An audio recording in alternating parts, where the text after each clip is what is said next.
Balloon bells. Ramu हाथी, तुमने टीनू चिड़िया के साथ अच्छा नहीं किया। तुमने जो उसका घोंसला तोड़ा था उसे वापस बना कर दो, वरना अच्छा नहीं होगा। तुम एक चींटी होकर मुझे वार्निंग दे रही हो? हाँ, दे रही हूँ। ओह, मैं तो डर गया। चतुर चींटी, दुष्ट हाथी और दुखी चिड़िया। ब्लू लैंड जंगल में सुहानी सुबह थी। चींटी अपने सर पर एक चने का दाना उठाए हुए अपने घर की तरफ बढ़ रही थी। आज तो बड़ी मुश्किल से एक दाना मिला है, लेकिन कोई बात नहीं, अब कुछ दिन खाना ढूंढना नहीं पड़ेगा। तभी रामू हाथी अपनी मस्ती में मस्त होता हुआ आया। वाह, आज की सुबह कितनी खूबसूरत है, मजा आ गया। उसे जैसे ही चींटी दिखाई दी, उसने उसका चने का दाना उठाया और अपने मुंह में रख लिया। अरे, ये तुमने क्या किया? इतना सा दाना, इसे खाने पर कौन सा तुम्हारा भूख मिटने वाली थी? ये दाना मेरे लिए कई दिनों का खाना था। तुमको क्या पता कितनी मेहनत से लेकर आई थी मैं। तुमको उसे उठाने में कितनी परेशानी हो रही थी, इसलिए मैंने उसे खा लिया। अब तुम अपने घर में आराम से जा सकती हो।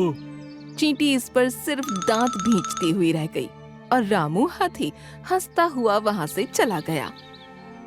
रामू हाथी के जाने के बाद बेचारी चींटी फिर से खाना तलाशने के लिए चली गई। कुछ देर बाद टीनू चिड़िया अपने घोंसले को तैयार कर रही थी। उसकी बच्ची डाल पर बैठी हुई थी और वो घोंसले के अंदर एक डंडी को फंसा रही थी। ये बस आखिरी डंडी थी, अब मेरा घोंसला एकदम रेडी है। चिंकी बेटा, चलो जल्दी से घोंसले में आकर बैठो। हमारा घोंसला अब रहने के लिए रेडी हो चुका है। क्या सच में मम्मी? चिंकी चिड़िया खुश होते हुए घोंसले में आ बैठी और उसके बाद टीनू चिड़िया भी घोंसले में बैठ गई। वाह मम्मी, ये घोंसला तो बहुत आरामदायक है। वो दोनों अभी खुश हो ही रही थीं कि उनको झटके महसूस हुए। अरे मम्मी, ये घोंसला ऐसे क्यों हिल रहा है? हाँ?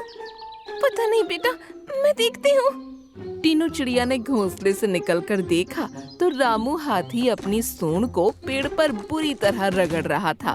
अरे रामू हाथी, ये तुम क्या कर रहे हो? मेरा घोंसला गिर जाएगा। टीनू चिड़िया, मेरी सूंड में बहुत खुजली हो रही है। अगर इसे नहीं मिटाया तो मैं दर्द से पागल हो जाऊंगा। टीनू चिड़िया की बातों को नजरअंदाज करते हुए रामू हाथी पेड़ को हिलाता रहा। उसका घोंसला अब किनारे पर आ गया। मम्मी! चिंकी चिड़िया जैसे ही घोंसले से बाहर निकली, घोंसला जमीन पर गिरकर टूट गया। ओह, हे भगवान, ये क्या हुआ? ओह, टीनू चिड़िया, तुम्हारा टोकरा तो टूट गया। टीनू चिड़िया की नजर अपने टूटे हुए घोंसले पर थी और उसकी आंखों से आंसू जारी हो गए थे। रामू हाथी हंसता हुआ वहां से आगे बढ़ गया। शाम के समय कुछ जानवर आपस में बातें कर रहे थे। इस रामू हाथी ने तो हमारा जीना हराम कर रखा है। मेरा खाना चुरा लिया था और मुझसे 3 दिन तक अपनी सेवा करवाई थी। उसके बाद उसे लौटाया था। हाँ, उसका दुस्साहस बढ़ता ही जा रहा है। मैंने इतनी मुश्किल से मेरा घोंसला तैयार किया था। उसने पेड़ को हिला हिला कर उस घोंसले को तोड़ डाला और पूछने पर कह रहा था मेरी सूंड में खुजली हो रही थी। अगर उसे नहीं मिटाता तो मैं दर्द से पागल हो जाता। हाँ, ये रामू हाथी नहीं, ये तो शैतान है, शैतान। सभी जानवर उसकी बुराई कर रहे थे। तभी चींटी ने कुछ सोचा और वही लाइन दोहराई। अगर सूंड से खुजली नहीं मिटती तो वो दर्द में पागल हो जाता। ये कहकर उसके चेहरे पर एक मुस्कान छलक आई। रात के समय जब हाथी अपनी गुफा में बैठा था तो चींटी उसके पास पहुंची।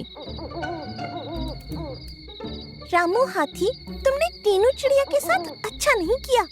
तुमने जो उसका घोंसला तोड़ा था उसे वापस बना कर दो, वरना अच्छा नहीं होगा। ओह, आहा। तुम एक चींटी होकर मुझे वार्निंग दे रही हो? हाँ, दे रही हूँ, क्योंकि मुझे माता रानी का वरदान मिला है। मैं जो बोलती हूँ वो हो जाता है। ठीक है, जो बोलना है बोलो, मुझे कोई फर्क नहीं पड़ता। ठीक है, तो सुनो, तुमने टीनू चिड़िया का घोंसला तोड़कर बहुत बुरा किया था। तुमको उसके घोंसले को फिर से बनाकर उसे लौटाना होगा, और अगर कल शाम होने से पहले तुमने ये काम नहीं किया तो तुम्हारी सूंड में इतना दर्द होगा कि तुम उसे सहन नहीं कर पाओगे। ओह, मैं तो डर गया। अब हो गया ना तुम्हारा, चलो अब फूटो यहाँ से, मेरा सोने का टाइम हो गया है। ये कहकर हाथी ने अपनी आंखें बंद की और सो गया। चींटी अब चुपचाप से उसके करीब गई और उसकी सूंड के अंदर बैठ गई। अब आएगा मजा। सुबह उठने पर जैसे ही रामू हाथी उठा तो गुफा से बाहर निकलकर इधर उधर नजरें दौड़ाने लगा। आज तो कोई जानवर आसपास नजर नहीं आ रहा है, लगता है सब डर गए हैं मुझसे। तभी चींटी, जो अभी तक उसकी सूंड में घुसी बैठी थी, उसने सूंड में काटना शुरू कर दिया। ये मुझे क्या हो रहा है? उसकी चीखें सुनकर कई जानवर उसके पास जमा हो गए। अरे क्या हुआ तुमको रामू हाथी? पता नहीं, मेरी सूंड में बहुत ज्यादा दर्द हो रहा है। अब उसको चींटी की कही बात याद आई और वो वहाँ से दौड़ पड़ा। ये हाथी भी ना बहुत अजीब हरकतें कर रहा है। मेरा घोंसला कितनी मेहनत से बना था, अब तो इसकी सारी डंडियां एक एक करके पेड़ पर ले जानी होंगी और फिर इसे बनाना होगा। इसमें कितनी मेहनत लगेगी। तभी रामू हाथी अपनी सूंड में नरम घास दबाए हुए वहाँ पहुँचा। टीनू चिड़िया, तुम उदास मत हो, मैं कुछ करता हूँ। ये कहकर रामू हाथी अपनी सूंड के जरिए घोंसले को जोड़ने में लग गया। तभी चींटी ने भी उसकी सूंड में काटना बंद कर दिया। इसी बीच सभी जानवर वहाँ जमा हो गए। काफी मेहनत के बाद घोंसला ठीक हो गया। उसके बाद उसने वो घोंसला उठाकर पेड़ की डाली पर रख दिया और उसके अंदर अपने साथ लाई हुई नरम घास को बिछा दिया। जाओ टीनू चिड़िया, तुम्हारा घर अब तैयार है।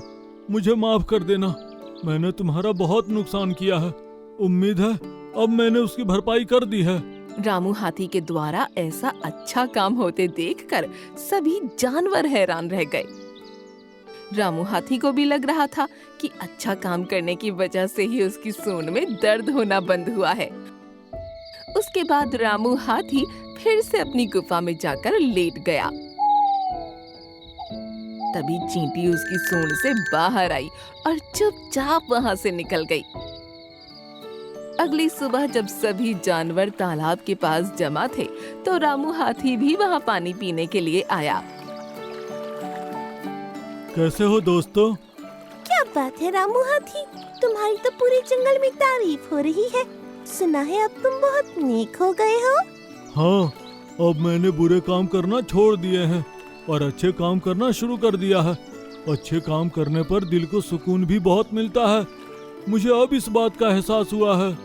ये सुनकर सभी जानवर चींटी की तरफ देखकर मुस्कुराने लगे और चींटी ने भी चुपके से सबको आंख मार दी। देखो, अब मैं अकेला होकर कैसे इसको उठाता हूँ। टिड्डे ने टमाटर को उठाना चाहा, लेकिन टमाटर बहुत भारी था। अरे, ये तो काफी भारी है। इन दोनों को अब मैं कैसे तुम लोगों के घर तक पहुँचाऊंगा।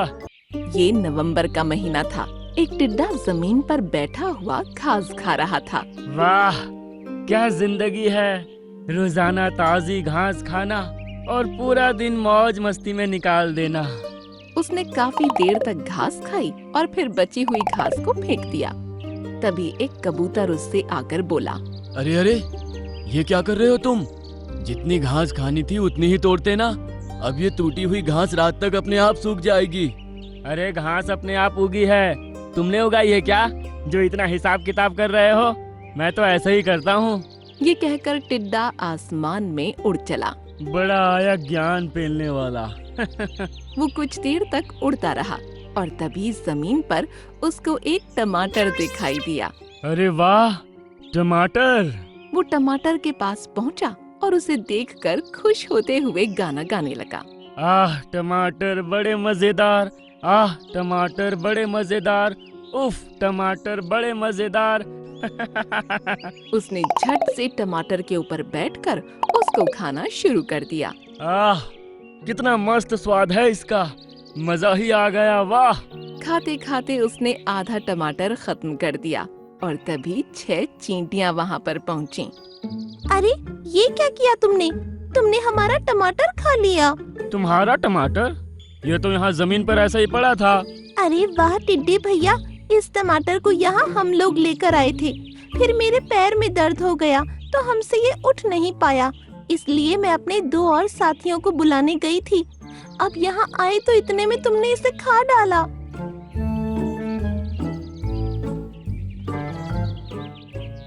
अरे अरे माफ करना, आधा तो मैं खा लिया। अब इस बचे हुए को मैं तुम्हारे घर तक पहुंचा दूंगा। ये टमाटर हम आज के खाने के लिए नहीं ले जा रहे थे। सर्दियाँ आने वाली हैं और सर्दियों में खाना ढूंढने से भी नहीं मिलेगा, इसलिए हम अभी से खाना जमा कर रहे हैं। हम इस खाए हुए टमाटर को लेकर भी जाएंगे तो ये रात तक सड़ जाएगा। ये हमारे किसी काम का नहीं। क्या कहा? सर्दियों के लिए अभी से? हाँ, हम सर्दियों के लिए अभी से खाना जमा कर रहे हैं, क्योंकि तेज ठंड में पिछले साल कितने ही जीव जंतु मारे गए थे। ठीक है, तुम मुझे टमाटर के पौधे के पास ले चलो। मैं इस एक के बदले 2 टमाटर तुम्हारे घर तक पहुंचाऊंगा। ये सुनकर चींटियां खुश हो गईं और टिड्डा सभी के साथ टमाटर के बाग में पहुंचा। उसने डंक मारकर 2 टमाटर जमीन पर गिरा दिए। देखो, अब मैं अकेला होकर कैसे इसको उठाता हूँ। टिड्डे ने टमाटर को उठाना चाहा, लेकिन टमाटर बहुत भारी था। अरे ये तो काफी भारी है। इन दोनों को अब मैं कैसे तुम लोगों के घर तक पहुँचाऊंगा? ये सुनकर चींटियों का मुंह उतर गया। तभी टिड्डे ने अपना दिमाग चलाया। हाँ, मैं उसको उठा तो नहीं सकता, लेकिन हाँ, इसे लुढ़काता हुआ कहीं भी ले जा सकता हूँ। ये कहकर टिड्डा हवा में उड़ा। उसने टमाटर को धक्का मारना शुरू किया और टमाटर आगे बढ़ने लगा। अरे वाह टिड्डे भैया, ये तो बहुत अच्छा आइडिया है। अब टिड्डा इसी तरह उस टमाटर को लुढ़काता हुआ उनके बिल के पास ले गया। दूसरी भी लेकर आता हूँ, तुम लोग यहीं रुको। वो फिर से हवा में उड़ा और दूसरा टमाटर भी इसी तरह उनके बिल तक ले आया। शुक्रिया टिड्डे भैया। इस पर चींटी रानी बोली, टिड्डे भैया, तुम्हारे लिए तो ये काम बहुत आसान है। तुमको भी सर्दियों के लिए अभी से खाना जमा कर लेना चाहिए। इस बार भारी बर्फबारी हो सकती है, जमीन का कोई भी हिस्सा देखने को नहीं मिलने वाला। तब तुमको बहुत परेशानी होगी। अरे वो तुम लोग अपने काम में लगे रहो, मैं तो उड़कर कहीं भी जा सकता हूँ। यहाँ नहीं तो किसी और जगह से। मैं तो अपने खाने का इंतजाम कर ही लूंगा। ये कहकर टिड्डा वहाँ से उड़ गया।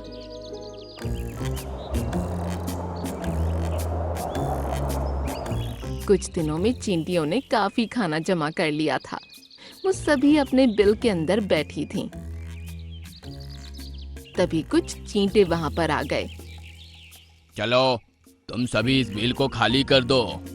अरे, बड़ी मुश्किल से हमने ये खाना जमा किया है और ये हमारा बिल है। भला हम क्यों इसको छोड़ने लगे?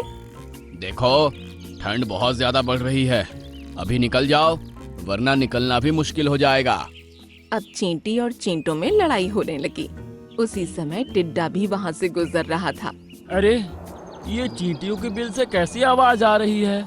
टिड्डा बिल के अंदर घुस गया तो उसने चींटों को वहाँ खड़ा पाया। क्या बात है? आप लोग सभी इस तरह क्यों बहस कर रहे हैं? टिड्डे भैया देखो ना, ये चींटे हम पर दादागिरी दिखा रहे हैं। कह रहे हैं इस बिल को खाली कर दें। क्यों भाई, तुम लोग ऐसे कैसे इनको यहाँ से निकाल सकते हो? ये इनका घर है और इसमें रखा ये सब सामान भी। हमें ज्ञान देने की बात मत करो, अपने काम से काम रखो और यहाँ से निकलो, समझे? अच्छा, मैं अपने काम से काम रखूं? ठीक है, दिखाता हूँ तुमको मैं क्या कर सकता हूँ। अब टिड्डा हवा में उड़ा और सभी चींटों को डंक मारने लगा। अरे अरे अरे, ये तो हमारी हड्डी पसली एक कर देगा। जाते हैं भाई, जाते हैं, रुको। ये सुनकर टिड्डा रुक गया और सभी चींटे वहाँ से भाग गए। अरे वाह टिड्डे भैया, आपका बहुत बहुत शुक्रिया। कोई बात नहीं प्यारी चींटियों, अब मैं चलता हूँ। बिल से निकलने के बाद वो शाम तक घूमता रहा। अब ठंड बहुत ज्यादा बढ़ गई थी, उसको भूख भी लग रही थी और उड़ने में भी उसे परेशानी हो रही थी। अरे, जमीन पर तो बर्फ ही बिछी हुई है, घास का एक भी पत्ता नहीं दिख रहा। अब मैं क्या खाऊंगा? वो आगे बढ़ना चाहता था, लेकिन ठंड के कारण उसके पंख भी अकड़ गए और सर्द हवा का झोंका उसको पीछे की तरफ उड़ा ले गया। हवा के साथ साथ वो चींटियों के बिल के अंदर जा गिरा और उसे देखकर चींटियां हैरान रह गईं। अरे ये तो टिड्डे भैया हैं, इनकी ये हालत किसने की? लगता है ठंड की वजह से इनका शरीर अकड़ गया है। हमें जल्दी कुछ करना होगा। हमने जो लकड़ियां इकट्ठा की थी, तुम उनमें से कुछ लाकर इनके सामने आग जला दो। तब तक मैं अपने खाने में से कुछ हरी पत्तियां देखती हूँ। अब कुछ चींटियों ने टिड्डे के सामने लकड़ियां रखकर आग लगा दी। ये कहकर चींटी रानी उस कोने में गई जहाँ पर उन्होंने खाने का सामान इकट्ठा किया था। वहाँ से उन्होंने एक अमरूद में लगी हरी पत्ती उठाई और वापस टिड्डे के पास पहुँची।